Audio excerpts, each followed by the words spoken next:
Првиот човек на Центарот за управување со кризи Стојанче Ангелов бара поголема ажурност од полицијата која спие, наместо да ги открива подметнувачите на пожарите кои безнеели изминативе 4 месеци. Тој кажа дека од месец јуни до средината на овој месец во државава се регистрирани 2018 пожари на отворено, што значи секојдневно горело на 15 на различни локации. Поголем дел од пожарите биле опасни и во нивното гаснење интервенирале и воздухоплови.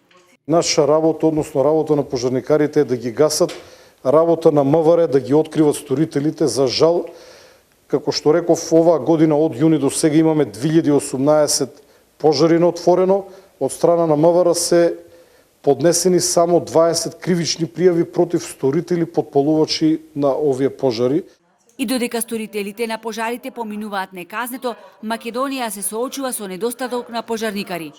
Ако европските земји како Хрватска, Словенија или Австрија покрај професионалните располагаат со 100 до 350.000 доброволни пожарникари, нашата земја има нешто повеќе од само 200 активни пожарникари и 10 доброволни пожарникарски друштва кои немаат соодветна опрема и голораки се справуваат со пламените јазици, а располагаат со само 5 противпожарни возила.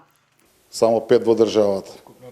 Од вкупно 10 на 15, да, само останатите имаат, учествуваат на интервенција, ама учествуваат само со лично заштитна опрема и оние што се прирачни средства како нараменици, метли за гасење на шумски пожари и некоја пумпа имаат, некој агрегат, ама тоа е тотално незадоволително за да се исполнат сите тие критериуми кои се бараат од нас за да ги заштитиме луѓето и природата секако.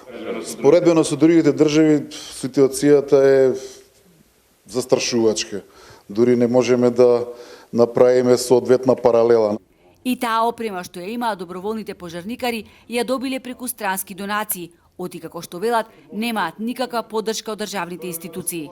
Nemoguće je sa bilo kojim brojem, čak i velikim brojem profesionalnih vatrogasaca na adekvatan način pokriti svaki dio zemlje. Невозможно е со било колкав број, дури и со голем број професионални пожарникари, на адекватен начин да го покријат секој дел од државата. Мора да дојде за 15 минути, а не за 2 или 3 часа. Пожарникар на кого не му пишува на челото или на кацигата дали е професионалец или доброволец. Централните и локални власти мора да разберат дека мора да ги заштитат своите граѓани на адекватен начин. Државата мора да го промени законот за пожарникарство, донесен во 1968 година, кој иако претрпи измени во 2017 не ги задоволува потребите на противпожарните друштва. Македонија во изминативе 32 години не направи речиси ништо за доброволните пожарникари, кои се снаоѓаат како знаат и умеат.